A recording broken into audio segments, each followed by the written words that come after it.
ঘন্টায় ৪৭ জনের মৃত্যু, নতুন শনাক্ত ২,২১১। আগ্রহী স্বাস্থ্যকর্মীরা অংশ নেবেন চীনা ভ্যাকসিনের ট্রায়ালে। লাইসেন্সের জন্য আবেদন করেনি ৫,০০০ হাসপাতাল।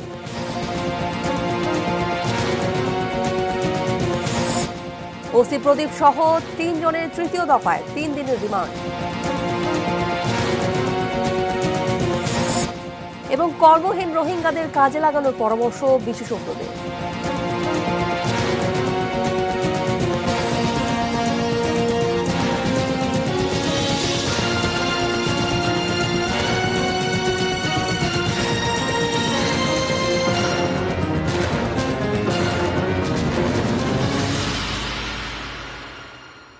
দেখছেন ATN news.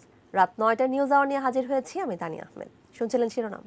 VSL angle channel HB VSL Bikrampur steel limited. এবারে পুরো খবর। করোনায় গত ২৪ ঘন্টায় ৪৭ জনের মৃত্যু হয়েছে। এ নিয়ে দেশে করোনায় আক্রান্ত হয়ে মোট মৃত্যু হয়েছে ৪,১৭৪ জনের। শুক্রবার স্বাস্থ্য অধিদপ্তরের অতিরিক্ত মহাপরিচালক অধ্যাপক ডক্টর নাসিমা সুলতানা স্বাক্ষরিত এক সংবাদ বিজ্ঞপ্তিতে এসব তথ্য জানানো হয়। ২৪ ঘন্টায় দেশের ৯২টি ল্যাবে ১৩,৭৪১ জনের নমুনা পরীক্ষা করা হয়েছে। তাতে নতুন করে করোনা শনাক্ত হয়েছে ২,২১১ জন। ২৪ ঘন্টায় শনাক্তের হার ১৬.০৯%। মোট শনাক্তের সংখ্যা ৩,০৬,৭৯৪। সবশেষ ৩,৩৭৮ জনকে নিয়ে মোট সুস্থ হয়েছেন ১,৯৬,৮৩৬ জন। দেশের বিভিন্ন হাসপাতালে কর্মরত চিকিৎসক, নার্স ও স্বাস্থ্যকর্মীদের যারা স্বেচ্ছায় পরীক্ষামূলক টিকা নিতে আগ্রহী, শুধুমাত্র তাদেরই দেয়া হবে সিনোভ্যাকের টিকা। এছাড়া বাংলাদেশের বিভিন্ন উন্নয়ন প্রকল্পে কর্মরত এবং দূতাবাসের স্বেচ্ছাসেবী চীনা নাগরিকরাও এই টিকার ট্রায়ালে অংশ নেবেন। করোনার ভ্যাকসিন নিয়ে তৃতীয় ধাপের পরীক্ষা চালাচ্ছে চীনা প্রতিষ্ঠান সিনোভ্যাক।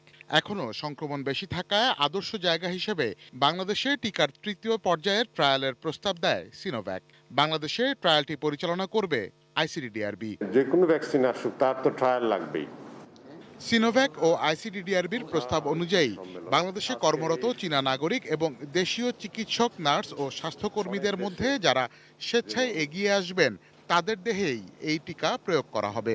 প্রপোজাল হলো ডাক্তার, নার্স এবং অন্যান্য স্বাস্থ্যসেবা কর্মী যারা আছেন তাদেরকে আগে করা হোক। চাইনিজদের কাছ থেকেও আমরা জানতে পেরেছি যে তাদের যে বিভিন্ন পর্যায়ের যে নাগরিকরা রয়েছেন, বাংলাদেশে কাজ করেন, এম্বাসির লোকরা আছে, তাদের উপরেও এই কোম্পানি ট্রায়াল করবে। যারা স্বেচ্ছায় আসবে, ভলান্টিয়ার করবে, তাদেরকেই শুধু ট্রায়াল করা হবে। 18 মাস ধরে পরিচালিত হবে তৃতীয় ধাপের এই ট্রায়াল।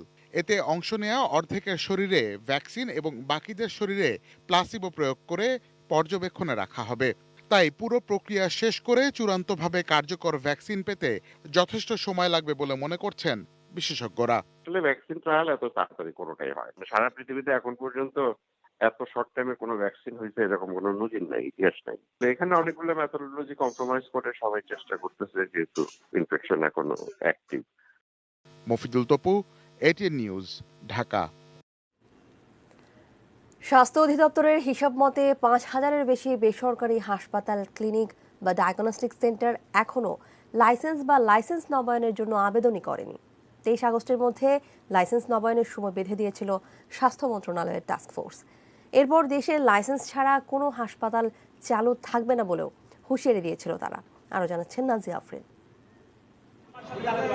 দেশের স্বাস্থ্য ব্যবস্থার করুণ চিত্র ফুটে উঠেছে করোনাকালে। করোনা টেস্ট নিয়ে রিজেন্ট জেকেজি প্রতারণার পর ভয়াবহ বাস্তবতার কথা জানল জনগণ। লাইসেন্স ছাড়াই চলছে অনেক হাসপাতাল। কারো লাইসেন্স থাকলেও বছরের পর বছর তা নবায়ন করা হয়নি, সব চলছে ম্যানেজ করে। চরম অনিয়ম প্রকাশের পর শুরু হয় বেসরকারি হাসপাতালগুলোর লাইসেন্স নবায়নের তোড়জোড়। অনলাইনে লাইসেন্স নবায়নে নানা জটিলতা সহ অতিরিক্ত সময় লাগার অভিযোগ করেন হাসপাতালের মালিকরা। জটিলতার কারণ অনুসন্ধান এবং লাইসেন্স নবায়ন প্রক্রিয়া সহজ করতে ৮ আগস্ট সংশ্লিষ্টদের নিয়ে বৈঠকে বসে টাস্কফোর্স কমিটি। আমরা চাই না কোনোভাবেই যে লাইসেন্স ছাড়া কোনো প্রতিষ্ঠান চলুক। যারা এই লাইসেন্স নবায়ন প্রক্রিয়া এবং লাইসেন্স গ্রহণ প্রক্রিয়ার মধ্যে আসবে না, আমরা ওই সকল প্রতিষ্ঠান বন্ধ করে দেবো। 2018 সালের সেপ্টেম্বরে বেসরকারি হাসপাতাল ও ক্লিনিকে নিবন্ধন ফি এবং নবায়ন ফি 5,000 থেকে বাড়িয়ে সর্বনিম্ন 50,000 ও সর্বোচ্চ 2.5 লাখ টাকা নির্ধারণ করা হয়। আর এবারে লাইসেন্স পেতে আরোপ করা হয় বেশ কটি শর্ত। স্বাস্থ্য অধিদপ্তরের এই উদ্যোগকে স্বাগত জানিয়ে কার্যক্রম আরও জোরদারের দাবি জানিয়েছে বেসরকারি ক্লিনিক ও ডায়াগনস্টিক মালিক সমিতি। রেজেন্ট বলেন বা অন্য 2-3টা ক্লিনিকে যেগুলো আমরা দেখেছি, গণমাধ্যমে যেগুলো আসে, তারা কিভাবে পেল, কিভাবে তারা চিকিৎসা করলো, এটাই তো আমি বুঝে উঠতে পারি না। এবং আমাদের মধ্যে কেউ যাতে না করে, আমরা বারবার ঘনভাবে তাদেরকে সতর্ক করতে বলা হয়েছে। স্বাস্থ্য অধিদপ্তর বলছে, বেসরকারি হাসপাতাল ক্লিনিকের লাইসেন্স দেয়া ও নবায়ন অনলাইন ভিত্তিক হওয়ায় দুর্নীতির সুযোগ কমছে। জনবল সংকটের জটিলতা কাটিয়ে নজরদারি অব্যাহত রাখবে বলেও জানায় অধিদপ্তর কর্তৃপক্ষ। এ পর্যন্ত প্রায় 12,355টি প্রতিষ্ঠান অনলাইনে প্রবেশ করেছে, তবে এখনো কমপ্লিট হয় নাই। প্রায় 4,595টা প্রতিষ্ঠানের লাইসেন্স দিতে পেরেছি। আর কিছু আছে আমাদের ইন্সপেকশন ডান হয়েছে, ওয়েটিং ফর ইন্সপেকশন আছে কিছু। এই 3টে যোগ করলে প্রায় 9,000-এর কাছাকাছি। আর যারা পেন্ডিং অবস্থায় আছে তারা হয়তো কিছু সংশোধনী করলে তারা ওই আমাদের ওয়েটিং ফর ইন্সপেকশন। অর্থাৎ আমরা এই বিজ্ঞপ্তি দেওয়ার পরে আমরা বেশ সাড়া পেয়েছি। Nazia Afrin, ATN news, Dhaka. কবে খুলবে শিক্ষা প্রতিষ্ঠান সে বিষয়ে এখনো কোনো সিদ্ধান্ত না হলেও আবারও পাঠে ফিরতে শুরু করেছে শিক্ষার্থীরা। বিশ্ববিদ্যালয়গুলোর অনলাইন ক্লাসে প্রথম দিকে সাড়া কম থাকলেও এখন বেড়েছে উপস্থিতি। এর মধ্যেই অনলাইন ক্লাস সচল করতে নেওয়া হয়েছে নতুন উদ্যোগ। আমিনুল ইসলাম রিপোর্ট। কোভিড-19 পরিস্থিতিতে শিক্ষা প্রতিষ্ঠানে পাঠদান যখন বন্ধ হয়ে গেল, তখন ভার্চুয়ালি আবার তা চালুর চেষ্টা করলো কয়েকটি বিশ্ববিদ্যালয়। তবে প্রথম দিকে শিক্ষার্থীদের খুব বেশি সাড়া পায়নি পাবলিক বিশ্ববিদ্যালয়গুলো। সিলেটের শাহজালাল বিজ্ঞান ও প্রযুক্তি বিশ্ববিদ্যালয়ের পলিটিক্যাল স্টাডিজের ভার্চুয়াল ক্লাসে পাঠদান শুরু হলে প্রথম কদিন 70% শিক্ষার্থী অংশ নিলেও কয়েকদিনের মধ্যেই তা 30% নেমে আসে। তবে 2 মাস পর আবারও ভার্চুয়াল পাঠে আগ্রহী হয়েছে শিক্ষার্থীরা। আমার ক্লাসে 70 থেকে 80% শিক্ষার্থী কিন্তু উপস্থিত ছিল, কিন্তু কিছুদিন যেতে না যেতেই শিক্ষার্থীদের কাছ থেকে এটা একটা প্রবল বাধা আসে। কোনো শিক্ষার্থী দাবি জানালেন যে তাদের ডিভাইস নেই, কোনো শিক্ষার্থী দাবি জানালেন যে তাদের যে মোবাইল ডাটা বা ইন্টারনেট ডাটা প্রয়োজন সেটার সুযোগ সুবিধা নাই। শাহজালাল বিশ্ববিদ্যালয়ের একাডেমিক কাউন্সিল করে অনেকটা ছাত্রছাত্রীদের বাধ্য করা হলো যে অনলাইন ক্লাসের কোনো বিকল্প নাই। ভার্চুয়াল ক্লাসে শিক্ষার্থীদের আগ্রহ বাড়াতে নানা উদ্যোগ নিয়েছে বিশ্ববিদ্যালয়গুলো। কোনো বিশ্ববিদ্যালয় শিক্ষার্থীদের উপস্থিতি বাধ্যতামূলক করেছে। জুলাই মাস থেকে দ্বিতীয় সেমিস্টার আমরা শুরু করি। আমরা সিদ্ধান্ত নিলাম যে আমাদের যারা সত্যিকার অর্থে যারা খুবই আর্থিকভাবে অসচ্ছল সমস্যা আছে তাদেরকে আমরা সাপোর্ট দিব। যেটা আমাদের জন্য একটা সুযোগ তৈরি করেছে আপনার প্যান্ডেমিকটা। আমরা আসলে জুমের সাথে পরিচিত ছিলাম না বা আমাদের অনলাইন ক্লাসের সাথে কোনো সময় দরকার হয়নি, কিন্তু এখন আমরা সবাই কিন্তু এখানে অভ্যস্ত হয়ে গেছি এবং আমরা আরো খুবই চমৎকার আপনার প্ল্যাটফর্ম ব্যবহার করতে চাচ্ছি, যেটা A2I আবিষ্কার করেছে। ওই প্ল্যাটফর্মের মাধ্যমে আমরা পরীক্ষা নিতে পারবো, অ্যাটেন্ডেন্স নিতে পারবো, তারপরে আপনার ট্রান্সক্রিপ্ট দিতে পারবো। পাবলিক বিশ্ববিদ্যালয়ে ভার্চুয়াল ক্লাস শুরু হলে প্রথম দিকে অনেকে সমালোচনা করেন দরিদ্র ও প্রত্যন্ত অঞ্চলের শিক্ষার্থীদের পিছিয়ে যাবার ভয়ে। তবে এবার তাদেরকেও ডিভাইস দেওয়ার চিন্তা ভাবনা করছে সরকার। এখন উচ্চশিক্ষায় ক্লাসরুমের বাইরে ডিজিটাল শিক্ষা পদ্ধতিকে আরো জোরদারের পরিকল্পনা চলছে। প্রযুক্তির ব্যবহার শুরু হয়ে গেছে, আমরা সেটা ব্যবহার করব। ভবিষ্যতে সেটার জন্য আমরা নীতিমালা করছি, অনলাইন এডুকেশনের নীতিমালা করছি। ভবিষ্যতে যদি করোনা পরবর্তীতে না থাকে, দুর্যোগ না থাকে, সেখানেও আমরা প্রযুক্তির ব্যবহার চালিয়ে ভালো শিক্ষা, উন্নত শিক্ষা, উচ্চমানের শিক্ষা যাতে এনশিওর করা যায় সেদিকে আমরা কাজ করব। সেখানে আমিনুল ইসলাম, এটিএন নিউজ, ঢাকা। করোনার সময় গণপরিবহনের ভাড়া বৃদ্ধি, স্বাস্থ্যবিধি মানা না মানা নিয়ে সমালোচনা হয়েছে। এবার এসেছে নতুন প্রস্তাব। 1 সেপ্টেম্বর থেকে আগের নিয়মে আগের ভাড়া কার্যকর করতে চায় বাংলাদেশ সড়ক পরিবহন মালিক সমিতি। তবে এই নিয়মে থাকছে স্বাস্থ্য ঝুঁকি বাড়ার শঙ্কা। সম্রাট আনোয়ারের রিপোর্ট।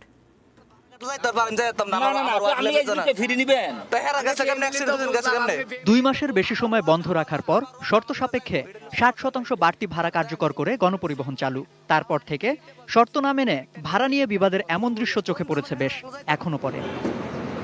শুরুর সতর্কতা খুব বেশি দিন ধরে রাখতে পারেনি গণপরিবহন। যাত্রীরাও তাদের সতর্কতায় ঢিল দিয়েছেন, যার ফলে বাড়তি ভাড়া দিয়েও স্বাস্থ্য সুরক্ষা নিশ্চিত হয়নি।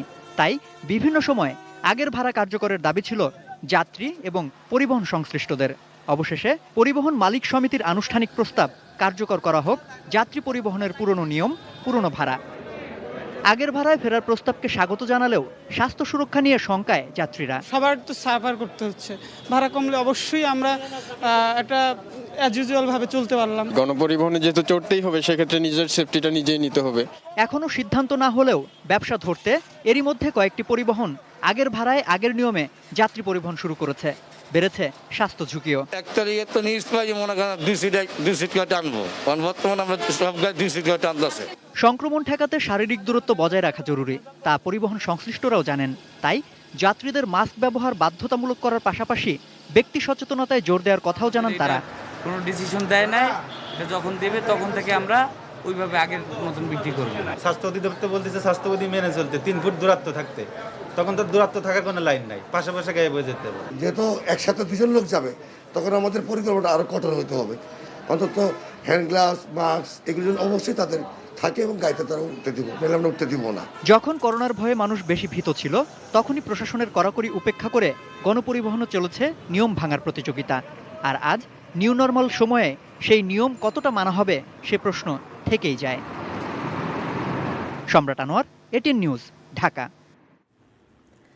সুযোগ সন্ধানে অনুপ্রবেশকারীদের দলে আশ্রয় দেওয়া যাবে না, অনুপ্রবেশকারীরাই দলের ভাবমূর্তি নষ্ট করে, একথা বলেছেন আওয়ামী লীগের সাধারণ সম্পাদক ওবায়দুল কাদের।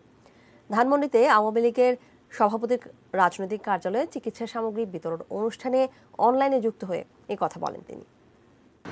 অনুপ্রবেশকারীরাই দল ও সরকারের ভাবমূর্তি ক্ষুণ্ণ করে, তাই আমি সবাইকে সতর্ক করে দিয়ে বলবো, দলের কোনো স্তরে কোনোভাবেই সুবিধাভোগী অনুপ্রবেশকারী অপকর্মকারীদের আশ্রয় প্রশ্রয় দিতে পারবেন না, দেয়া যাবে না। অবসরপ্রাপ্ত মেজর সিনহা মোহাম্মদ রাশেদ হত্যা মামলার প্রধান আসামি টেকনাফ থানার বরখাস্ত ওসি প্রদীপ সহ 3 জনের আবারও 3 দিনের রিমান্ড মঞ্জুর করেছেন আদালত। দ্বিতীয় দফায় 4 দিনের রিমান্ড শেষে বিকেল 3টার দিকে আদালতে হাজির করা হয় আসামিদের। এ সময় অধিকতর জিজ্ঞাসাবাদের জন্য আবারও রিমান্ড আবেদন করেন মামলার তদন্ত সংস্থা র্যাবের সিনিয়র সহকারী পুলিশ সুপার খায়রুল ইসলাম। আদালতে নেয়ার আগে কক্সবাজার সদর হাসপাতালে তাদের স্বাস্থ্য পরীক্ষা করা হয়। গত 24 আগস্ট হত্যা মামলার মূল 3 আসামি সহ 7 পুলিশ সদস্যের 4 দিনের রিমান্ডে পাঠায় আদালত।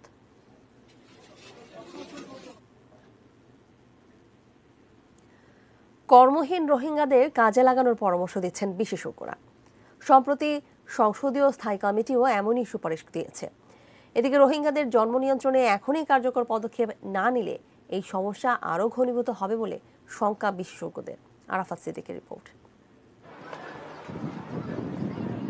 2017 সালের আগস্টে যে শিশু বাংলাদেশে ভূমিষ্ঠ হয়েছিল তার বয়স এখন 3 বছর। উন্নয়ন সংস্থা সেভ দ্য চিলড্রেন বলছে, গত 3 বছরে বাংলাদেশে জন্ম নেওয়া রোহিঙ্গা শিশুর সংখ্যা 75,000-এরও বেশি। গড়ে প্রতি ঘন্টায় 3টি শিশুর জন্ম হচ্ছে রোহিঙ্গা ক্যাম্পগুলোতে।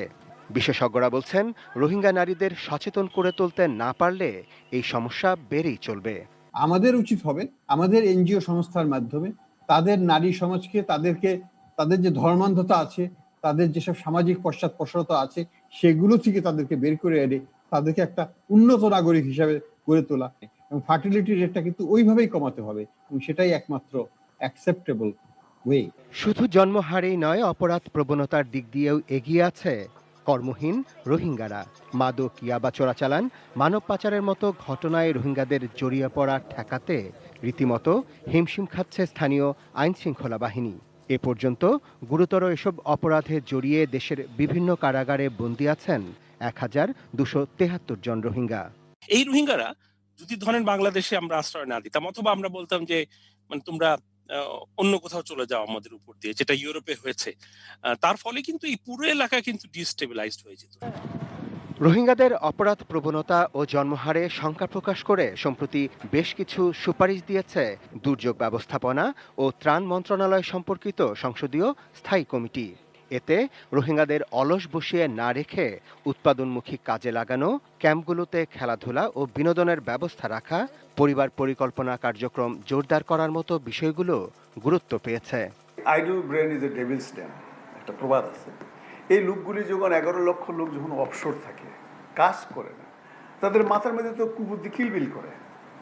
কিন্তু তাদেরকে যদি এই 11 লক্ষ লোককে, যেগুলি আপনার কর্মক্ষম লোক, এগুলি যদি কাজে লাগানো যেত, সরকারি এবং এনজিওরা যদি সহায়তা করে ওদেরকে ব্যস্ত রাখে, তাহলে অপরাধটা ওখানে কম করে। সে সঙ্গে বিশেষজ্ঞরা বলছেন, একসঙ্গে এত কর্মহীন মানুষের ব্যবস্থাপনা যে কোনো দেশের জন্যই কঠিন ও ব্যয়বহুল। তাই সমস্যা সমাধানের আগে অন্তত 5 লাখ রোহিঙ্গাকে বিভিন্ন দেশে আশ্রয় দেওয়ার যে সুপারিশ করেছে বাংলাদেশ, তার জন্য সব মহলকেই এখন সোচ্চার হতে হবে। Arafat Siddiqui, ATN news, Dhaka. এবারে বায়োজেস্টিল বিরতি, এরপর আর যা থাকছে।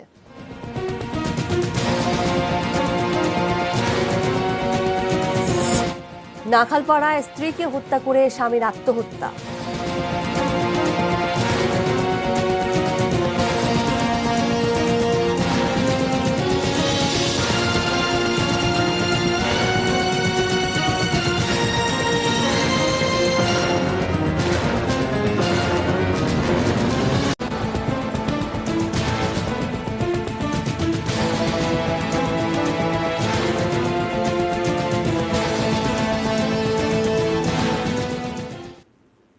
বিরতির পর ফিরে এলাম নিউজ আওয়ারে। ধন্যবাদ আমাদের সঙ্গে থাকার জন্য। স্ত্রী ফারজানা আক্তার সুমিকে হত্যা করে আত্মহত্যা করেছেন স্বামী হাসমত আলী। পারিবারিক কলহের জেরে এমন ঘটনা ঘটেছে বলে প্রাথমিকভাবে ধারণা করছে পুলিশ। নাখালপাড়ার আশা এনজিওর এই অফিসে পরিচ্ছন্নতা কর্মী হিসেবে কাজ করতেন ফারজানা আক্তার সুমি। মাছ ব্যবসায়ী হাসমত আলীও থাকতেন তার সাথে, কিন্তু তাদের মধ্যে মতের অমিলের কথা জানতেন প্রতিবেশীরাও। বাপ মার সাথে সাথে সাথে একটা কি মনোমালিন্য ছিল, ছেলে চেয়েছিল এটা মীমাংসা করার জন্য। একটু দ্বন্দ্ব ছিল জামাই বউর ভিতরে, মাঝে মধ্যে এই বহু জামাইকে সন্দেহ করতে, জামাই বউকে সন্দেহ করতে, এই জিনিসটা আর কি তাদের ভিতরে বেশি ছিল। বৃহস্পতিবার রাতেও হাসমত আলীর সাথে ঝগড়া হয় স্ত্রী সুমির। তখন এই ঝগড়া মেটানোর চেষ্টা করেছিলেন তাদের বড় ছেলে। আমার মা আলাদা থাকতে চায়, এ কারণে আমার আব্বু একটু সন্দেহ করতো। আগে আমাকে 2-3 বার ফালাই থুয়ে গেছে, তখন কালকে আমি এটা নিয়ে মিট করলাম, মানে বুঝাই দিলাম যদি তোমরা এরকম করো তাহলে আমরা থাকতে পারবো না। এটা বললা তখন দুজন রাজি হচ্ছে। রাজি হওয়ার পরে আমার আব্বু বলছে রিফাত তুই একটু বাইরে যা, আর তোর আম্মুর কথা আছে। এটা বললা আমি একটু বাইরে গেলাম। 20 মিনিট পরে যাই দিই দরজা মতো সব আটকানো। শুক্রবার সকালে পুলিশ দরজা ভেঙে ঘরের দুজনের মৃতদেহ দেখতে পায়। সুমির মাথায় আঘাতের চিহ্ন ছিল, আর হাসমত আলীর মরদেহ ছিল ঝুলন্ত। প্রত্যক্ষ যে সাক্ষী তার ছেলে, সেই বলছে যে তার মা এবং বাবা একসাথে ঢুকছে এখানে, পরবর্তী পর্যায়ে দরজা বন্ধ পায়। এতে আমরা মনে করছি এটাই যে ওই ছেলের মাকে প্রথম তার স্বামী শ্বাসরোধে হত্যা করেছে, হত্যা করার পরে তার স্বামী নিজে আত্মহত্যা করেছে। শুধুই কি আত্মহত্যা, না এই ঘটনার পেছনে অন্য কেউ আছে তা খতিয়ে দেখছে পুলিশ। এ ব্যাপারে থানায় অপমৃত্যুর মামলা হয়েছে। Arif Hossain, ATN news, Dhaka. পর্বতারোহী, সাইক্লিস্ট ও দৌড়বিদ রেশমা নাহার রত্নার মর্মান্তিক মৃত্যুতে দায়ী গাড়ি চালকের দ্রুত বিচার ও সাইকেল লেনের দাবি নিয়ে 10 কিলোমিটারের ভার্চুয়াল দৌড় ও মানববন্ধন হয়েছে রাজধানীতে। সকাল 7টায় চন্দ্রিমা উদ্যান থেকে শুরু হয় 10 কিলোমিটারের ভার্চুয়াল রান ফর রত্না। সেখান থেকে সংসদ ভবন, মিরপুর রোড, সোহরাওয়ার্দী উদ্যান, ঢাকা বিশ্ববিদ্যালয় ক্যাম্পাস হয়ে শাহবাগে দৌড় শেষ হয়। এছাড়াও ফেসবুকে ব্যক্তি পর্যায়ে অনেক দৌড়বিদ নিজ নিজ এলাকা থেকে যোগ দেন এই প্রতিবাদী দৌড়ে। শাহবাগে মানববন্ধন করেন দৌড়বিদ, সাইক্লিস্ট আর পর্বতারোহীরা। এ সময় তারা শহরে রেশমা নাহার রত্নার নামে আলাদা সাইকেল লেনের দাবি তোলেন। গত 5 আগস্ট হাতির ঝিলে দৌড় শেষে সাইক্লিং করে বাসায় ফেরার পথে চন্দ্রিমা উদ্যানের সামনে মাইক্রোবাসের চাপায় মারা যান রত্না। সুষ্ঠু বিচার এবং অবশ্যই দৃষ্টান্তমূলক শাস্তি সেই ড্রাইভার, সেই গাড়ির মালিক যারা অতি সহজেই এরকম গাড়ি চাপা দিয়ে পালিয়ে যায়, তারপরে খুঁজে বার করে আমরা একটা ছবি দেই, কিন্তু তারপর আর কোনো সেটার ফলো আপ থাকে না। তো এবার যেন অন্তত সেটা হয়। দুর্ঘটনার নামে হত্যাকাণ্ড আর না ঘটে, পাশাপাশি একটি নিরাপদ সড়ক, যেই সড়ক দিয়ে প্রতিদিন কোটি কোটি মানুষ চলাচল করে, তারা নিরাপদে যেন বাড়ি ফিরতে পারে, তার বাবার কাছে ফিরে যাবে, তার মায়ের কাছে ফিরে যাবে। সেই নিরাপদ সড়কটুকু, এটা শুধু আজকে আমাদের একার দাবি না, এটা আজকে পুরো বাংলাদেশের দাবি। জাতীয় কবি কাজী নজরুল ইসলামের ওপর নির্মিত ডোকু ফিল্ম বায়োগ্রাফি অব নজরুলের ট্রেলার প্রকাশ হয়েছে। বৃহস্পতিবার রাতে অনলাইনে ফেরদৌস খান পরিচালিত ডোকু ফিল্মটির ট্রেলার উদ্বোধন করা হয়। এই অনুষ্ঠানে যুক্ত ছিলেন সংস্কৃতি প্রতিমন্ত্রী KM খালিদ, জাতীয় অধ্যাপক ডক্টর রফিকুল ইসলাম, নজরুল গবেষক ডক্টর বাঁধন সেনগুপ্ত এবং কবিনাতনী খিলখিল কাজী ও অনিন্দিতা কাজী। প্রায় 1.5 ঘন্টা এই তথ্যচিত্রটি ইতিমধ্যে সেন্সর পেয়েছে। করোনা পরিস্থিতির উন্নতি হলে ঢাকা ও কলকাতায় প্রদর্শনী শুরু হবে। আজ 28 আগস্ট, নওগাঁর মান্দা উপজেলার পাকুড়িয়া গণহত্যা দিবস। গণহত্যার এত বছর পার হলেও শহীদদের স্মৃতি রক্ষায় নেই কোনো সরকারি পদক্ষেপ। এই দিনে পাকিস্তানি হানাদার বাহিনী রাজাকারদের সহযোগিতায় গ্রামবাসীদের ধরে নিয়ে যায় পাকুড়িয়া ইউনাইটেড স্কুল মাঠে। কয়েক দফা গুলি চালিয়ে নির্মমভাবে হত্যা করে 128 গ্রামবাসীকে। মাঠের পাশেই তাদের দেয়া হয় গণকবর। হত্যাকাণ্ডের সময় ভাগ্যক্রমে বেঁচে যান 19 জন। স্বাধীনতার 48 বছর পার হলেও কোনো উন্নয়ন হয়নি গণকবরের। শহীদ পরিবারদের অনেকেই এখন ভিক্ষাবৃত্তি করে জীবিকা নির্বাহ করছেন। এ নিয়ে গণমাধ্যমে অনেকবার সংবাদ প্রকাশিত হলেও সরকারিভাবে কোনো স্বীকৃতি বা ভাতা দেওয়ার বিষয়ে কোনো উদ্যোগ দেওয়া হয়নি।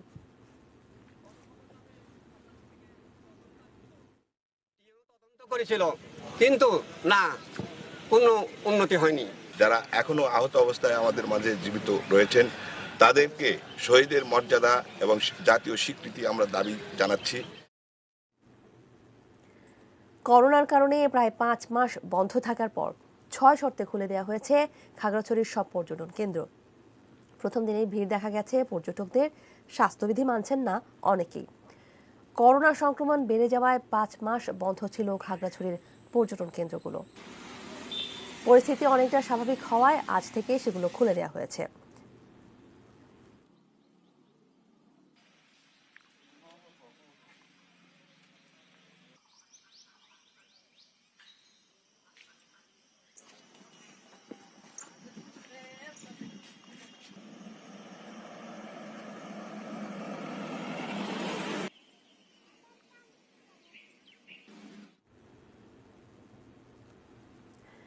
শিশুদের ঝগড়া থেকে মিথ্যা মামলা, কারাগারে মা, পালিয়ে বেড়াচ্ছেন বাবা, আতঙ্কে দিন কাটছে 4 শিশুর।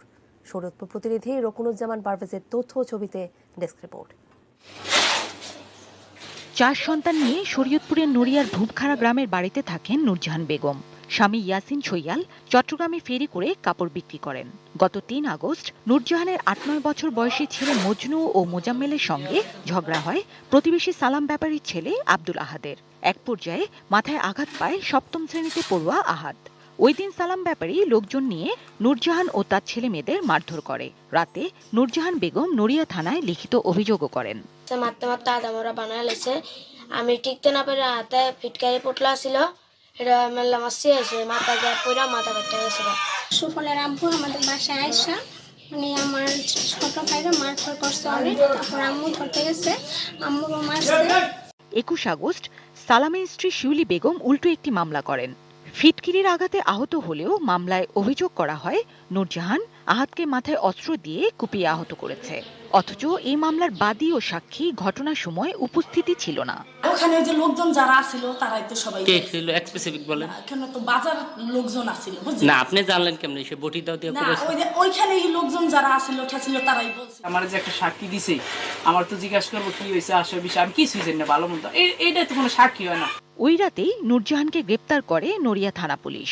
পরদিন তাকে জেলা কারাগারে পাঠানো হয়। সম্পূর্ণ মিথ্যাভাবে মামলাটা থানায় দায়ের করেছিল, পুলিশের সাথে পুলিশকে প্রভাবিত করে। পুলিশ সেই ওই বাদীপক্ষে প্রভাবিত হইয়া সম্পূর্ণ অন্যায়ভাবে আমার আসামিকে গ্রেপ্তার করেছে।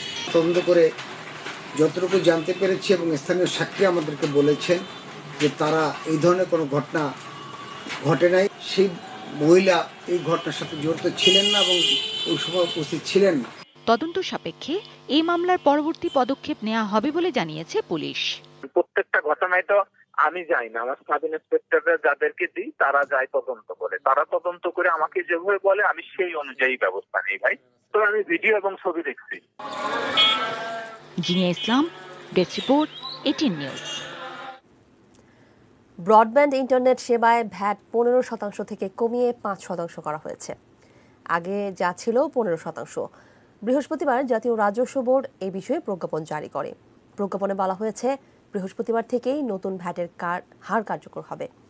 ইন্টারনেট সার্ভিস প্রোভাইডারদের সংগঠন আইএসপিবিএ জানিয়েছে ভ্যাট 10% কমলেও ব্রডব্যান্ড ইন্টারনেটের মূল্য কমছে না। আইএসপিএবির তথ্য অনুযায়ী বর্তমানে সারা দেশে ব্রডব্যান্ড ইন্টারনেট ব্যবহার করছেন প্রায় 3.5 কোটি গ্রাহক।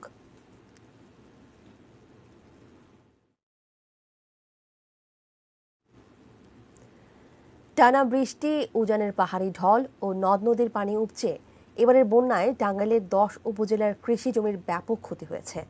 অন্যদিকে পিরোজপুরে নদী ও খালের পানি কমলেও মাঠে থাকা পাকা আউশ ধানের ক্ষতির আশঙ্কায় দিন কাটছে চাষিদের।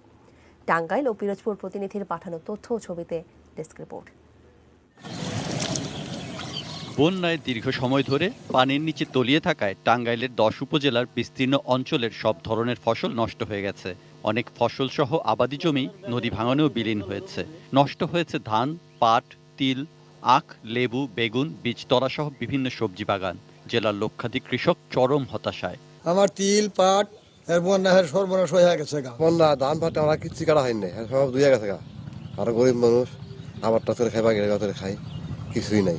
ভুট্টা বুনছিলাম 5 বিঘা, সব শেষ। ধান বুনছিলাম 5 বিঘা, তাও সব। অন্যদিকে কয়েকদিনের টানা বৃষ্টি ও নদীতে জোয়ারের পানিতে পিরোজপুরের 7 উপজেলায় প্লাবিত। পানি বাড়তে থাকায় পাকা আউশ ধান কাটতে পারেননি অনেক কৃষক। অতিরিক্ত পানির কারণে আমন ধানের চারা রোপণেও সমস্যায় পড়তে হয়েছে। সামনের দিনগুলো নিয়ে দুশ্চিন্তায় কৃষকরা।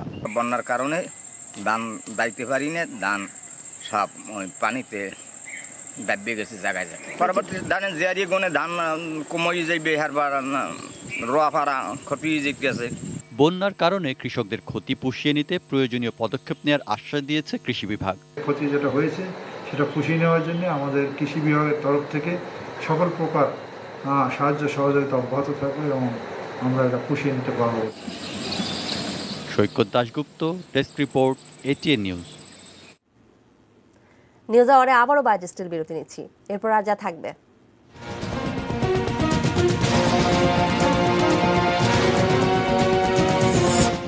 জাপানের প্রধানমন্ত্রী শিনজো আবের পদত্যাগের ঘোষণা।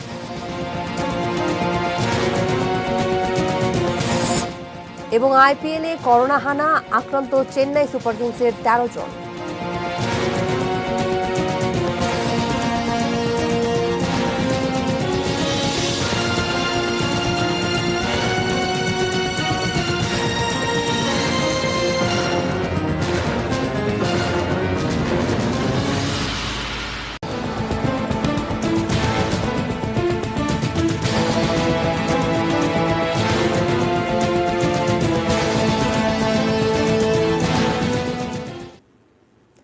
বিরতি থেকে ফিরে এসে আবারও আমন্ত্রণ জানাচ্ছি নিউজ আওয়ারে। ধন্যবাদ আমাদের সঙ্গে থাকার জন্য। এ পর্যায়ে দেশের বাইরের খবর।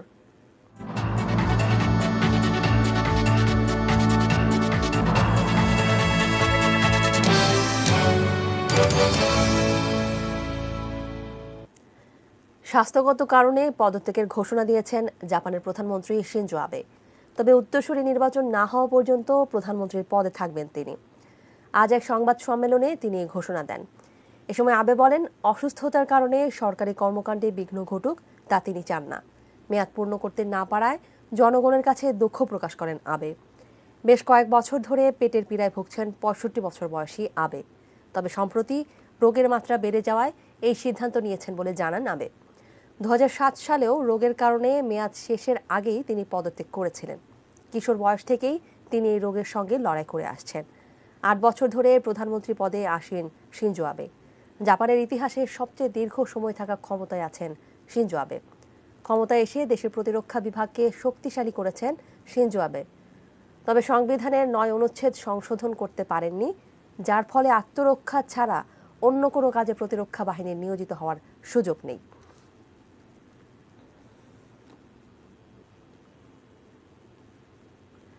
যুক্তরাষ্ট্রের লুইজিয়ানা অঙ্গরাজ্যে হারিকেন লরার আঘাতে গাছ চাপা পড়ে 6 জনের প্রাণহানি হয়েছে। বিধ্বস্ত হয়েছে অনেক ঘরবাড়ি। বিদ্যুৎ সংযোগ বিচ্ছিন্ন হয়ে গেছে প্রায় 5 লাখ ঘরবাড়ি। এছাড়া আগুন ধরে যায় একটি শিল্প কারখানায়। ঝড়টি আঘাত হানার সময় বাতাসের গতিবেগ ছিল ঘন্টায় 150 মাইল। তবে 20 ফুট উচ্চতার জলোচ্ছ্বাসের আশঙ্কা করা হলেও তা হয়নি। দুর্বল হয়ে এখন মৌসুমি ঝড়ে পরিণত হয়েছে হারিকেন লরা। সরে গেছে আরকানসাসের দিকে। ওয়াশিংটনে ঝড়ের সর্বশেষ অবস্থা সম্পর্কে প্রেসিডেন্ট ট্রাম্পকে জানিয়েছে federal emergency management agency. President জানান অল্প সময়ের মধ্যেই ঝড়ে ক্ষতিগ্রস্ত এলাকা পরিদর্শন করবেন তিনি।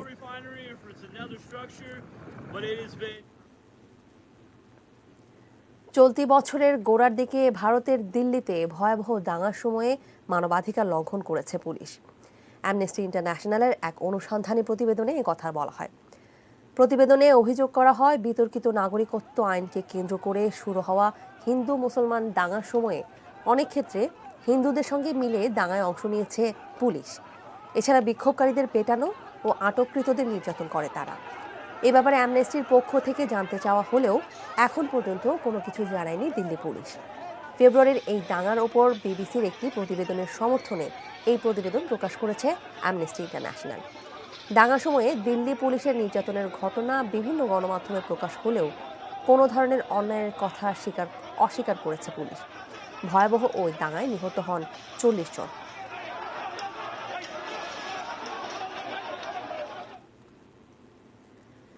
নিজ দেশে উদ্ভাবিত বিশ্বের প্রথম করোনা ভ্যাকসিন স্পুটনিক ভি-কে নিরাপদ ও কার্যকর বলে আবারও দাবি করেছেন রুশ প্রেসিডেন্ট ভ্লাদিমির পুতিন।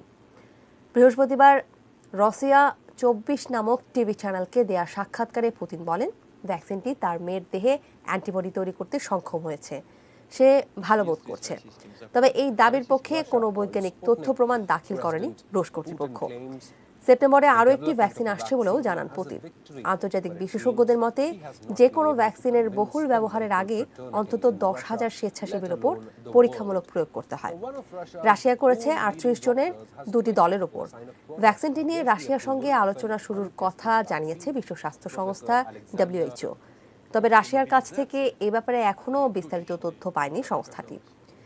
বিশেষজ্ঞরা সতর্ক করে বলেছেন, নিরাপদ ও কার্যকারিতা পরীক্ষা করা হয়নি এমন ভ্যাকসিনের ব্যবহার হলে তা মহামারী প্রতিরোধ ব্যবস্থা ক্ষুণ্ণ হবে। পাশাপাশি টিকা নেওয়া নিয়ে মানুষের মধ্যে সন্দেহ সৃষ্টি হবে। Мы сделали все, что необходимо для того, чтобы провести регистрацию. জো বাইডেন মার্কিন প্রেসিডেন্ট নির্বাচিত হলে যুক্তরাষ্ট্রের স্বপ্নকে ধ্বংস করে দেবেন তিনি। আনুষ্ঠানিকভাবে রিপাবলিকান পার্টির মনোনয়ন গ্রহণ করে একথা বললেন ট্রাম্প। রিপাবলিকান পার্টির ভার্চুয়াল সম্মেলনের শেষ দিনে হোয়াইট হাউস থেকে দেয়া ভাষণে ট্রাম্প অভিযোগ করেন, যুক্তরাষ্ট্রের মহত্বকে ধ্বংস করে দিয়েছেন তার ডেমোক্র্যাট প্রতিদ্বন্দ্বী বাইডেন। বলেন, তিনি নির্বাচিত হলে দাঙ্গাবাজদের রাজত্বে চলবে যুক্তরাষ্ট্র। এই সময় আবারও 4 বছরের জন্য তাকে প্রেসিডেন্ট নির্বাচিত করতে ভোটারদের প্রতি আহ্বান জানান ট্রাম্প। এমন এক সময়ে কথা বললেন ট্রাম্প যখন করোনা মহামারী পরিস্থিতি সামাল দিতে ব্যর্থ হওয়া, অর্থনৈতিক দুরবস্থা ও পুলিশের হাতে একের পর এক কৃষ্ণাঙ্গ হত্যা ও নির্যাতনের জন্য তার প্রশাসনকে দুষছেন সবাই। নভেম্বরে প্রেসিডেন্ট নির্বাচনে জনমত জরিপে তার থেকে এগিয়ে আছেন প্রতিদ্বন্দ্বী জো বাইডেন।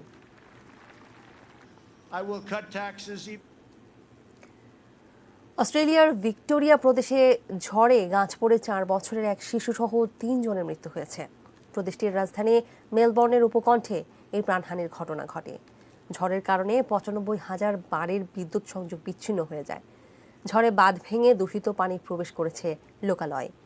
এতে করে লাইনে দূষিত পানি ঢুকে খাবার পানির সংকটে পড়ে প্রায় 2.5 লাখ পরিবার। জরুরি সাহায্য চেয়ে 2100টি ফোন কল আসে। করোনা ভাইরাস মহামারীর কারণে গত 2 মাস ধরে লকডাউনে আছে মেলবোর্ন। ভিক্টোরিয়া প্রদেশে করোনায় এই পর্যন্ত 500 মানুষের প্রাণহানি হয়েছে।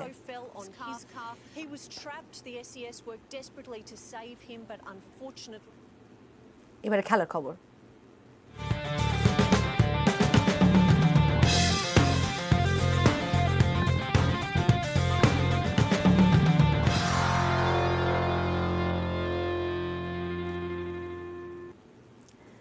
আইপিএল শুরুর আগে বড় ধাক্কা লাগলো চেন্নাই সুপার কিংসের।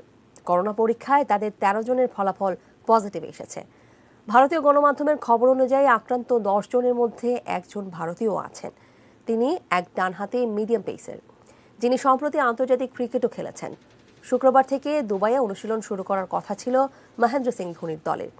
শুধু ক্রিকেটাররাই নন, করোনা আক্রান্তের তালিকায় সাপোর্ট স্টাফ ও অফিসিয়ালরাও থাকতে পারেন বলে মনে করা হচ্ছে। এই পরিস্থিতিতে আরও 1 সপ্তাহ কোয়ারেন্টিনে থাকার সিদ্ধান্ত নেওয়া হয়েছে সিএসকের পক্ষ থেকে। গত 21 আগস্ট দুবাইয়ে পৌঁছায় সিএসকে। এরপর 6 দিনের বাধ্যতামূলক কোয়ারেন্টিনে ছিল চেন্নাই শিবির, কিন্তু এখন তার মেয়াদ বাড়ল। জানা গেছে 1 সেপ্টেম্বর থেকে তারা অনুশীলন শুরু করবে, আর 19 সেপ্টেম্বর শুরু হচ্ছে আইপিএল এর এবারের আসর।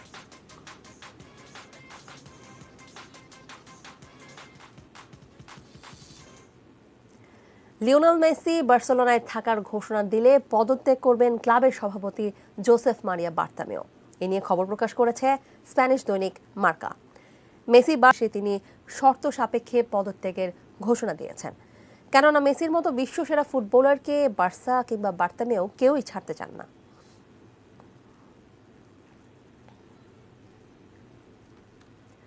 লিওনেল মেসিকে বার্সেলোনা ছেড়ে নিজ শহর রোজারিওতে ফেরার আহ্বান জানিয়েছে আর্জেন্টিনার লাখ লাখ মেসি সমর্থক। মেসির ঘরে ফেরার দাবিতে দেশটির রোজারিও শহরে রাস্তায় নেমেছে লাখ লাখ মানুষ। তাদের দাবি, স্পেন ছেড়ে দেশের ফুটবলে খেলতে আসুক মেসি। তার শৈশবের ক্লাব নিউওয়েলস ওল্ড বয়েজ আবারও ফিরবে। ফুটবল জাদুকর লিওনেল মেসি, এমনই প্রত্যাশা আর্জেন্টাইনদের। 25 আগস্ট হঠাৎই বার্সা ছাড়ার জন্য নিজের ইচ্ছার কথা প্রকাশ করেন। এরপরই আলোচনা শুরু হয় মেসিকে।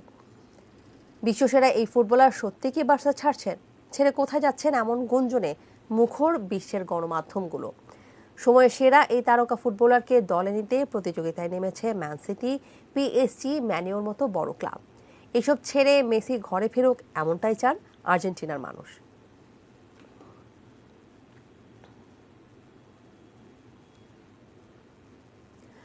জুভেন্টাসের হয়ে ক্রিস্টিয়ানো রোনালদোর চ্যাম্পিয়ন্স লিগ জয়ের স্বপ্ন ভেঙে গেছে শেষ 16-তে। তবে এবারের চ্যাম্পিয়ন্স লিগের সেরা গোল হয়েছে CR7-এর। উয়েফা কর্তৃপক্ষ 10টি গোলের ভিডিও দিয়ে সেরা গোলের জন্য সমর্থকদের ভোট দিতে আহ্বান জানান, যেখানে 40,000 ভোটের মধ্যে সর্বোচ্চ ভোট পেয়ে সেরা গোল নির্বাচিত হয় রোনালদোর। দর্শক, চলুন সেই গোলটি দেখে নিই। Ronaldo. And of course this guy, who's had a wonderful hit. Now then, it's on. It really is on, and it's no surprise that Cristiano Ronaldo has made the improbable very possible. Him again, Juventus within 1 of the quarter-final. এই ছিল news আওয়ারের খবরের সর্বশেষ। সঙ্গে থাকার জন্য ধন্যবাদ।